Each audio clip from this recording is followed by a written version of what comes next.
What's up, guys? Redneck Customs back here with another video, and today we are in my favorite spot right in the middle of Walmart's daggum parking lot. Yes, sir. So today, as you obviously saw from the description, we're gonna be doing a transmission filter and fluid change on a 2005 Ford F350. This has a 6-cylinder Power Stroke in it. So the issue I have with this one, I was driving it and started getting a pretty nice delay going into gear. It'd take a few minutes for it to actually engage. So we're going to change out the filters and see what that does for it. Should at least clean it up a little bit, and we'll see what it drives like after that. So on these trucks, first thing you need to know is there's 2 transmission filters. There's one inside the pan like a normal conventional car or truck, anything like that. But there's also a cartridge filter up there in the passenger front corner, right inside the frame rail. I'll show you that one a little bit later. That one is just a return filter, so that filters all the fluid coming back from the transmission coolers going into the transmission. So we're going to start with the filter inside the transmission pan. So I'm going to slide underneath the truck and get the camera set up so I can show you what we're doing there. We're going to drain the fluid out of the pan first, then we're going to drop the pan, change that filter, and then we'll move on to the other one. So let me get on the truck and show you what we got going on. All right, guys, we're underneath the truck now. So the first thing we're going to do is drain the fluid. So there's a 1/2-inch drain bolt right there, which a bunch of pans drain it into. And then for the pan bolts, these are 10mm, and there's, I don't know, something like 20 of them around the outside of the pan. So we'll get all the fluid drained out of it, drop the pan, and then we can get to the filter. So now I'm going to switch to time-lapse camera so you guys can watch the process, and then I'll come back to you when the pan's down and we're ready to swap the filter.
Alright, guys, so I just got the transmission pan off. There it is.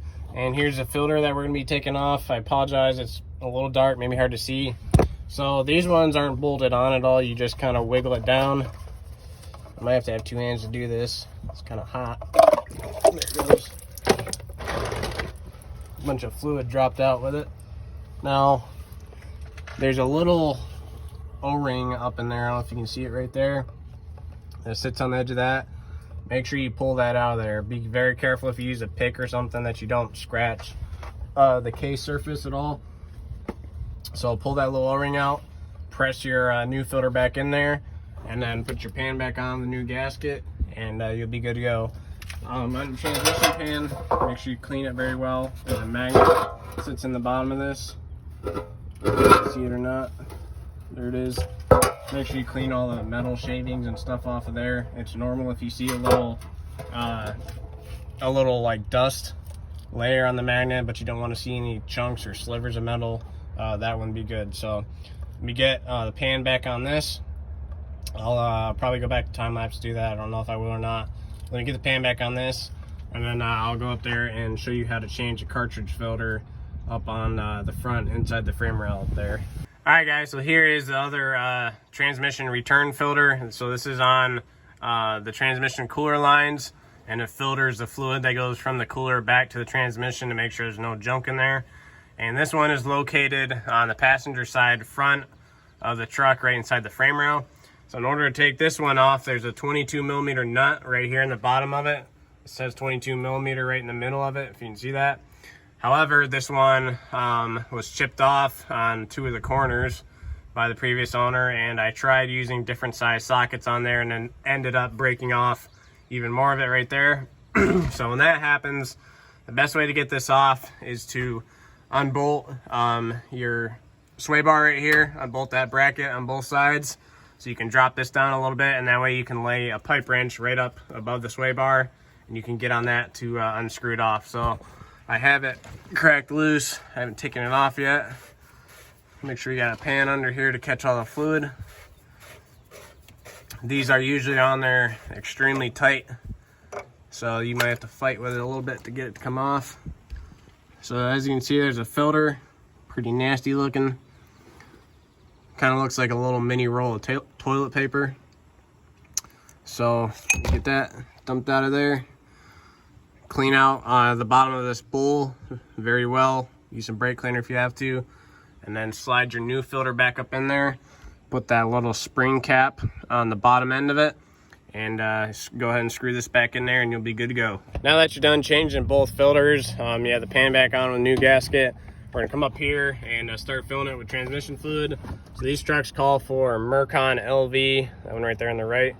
It doesn't really matter which brand you use as long as it is compatible with the Mercon LV.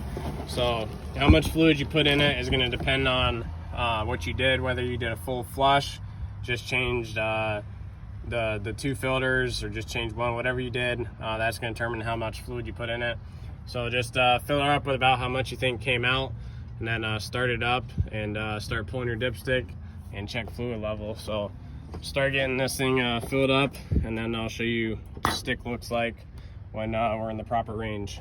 So I got transmission fluid top back off. Here's what your dipstick's gonna look like. Now you're gonna wanna check this with the vehicle running and the transmission in neutral. So track your wheels, whatever you gotta do. Now there's two settings on these dipsticks, and this light is really not doing me any justice. It's dark out right now, so I have to be in the truck for you to see this. But I don't know if you can see that or not. There's an H right there in the top.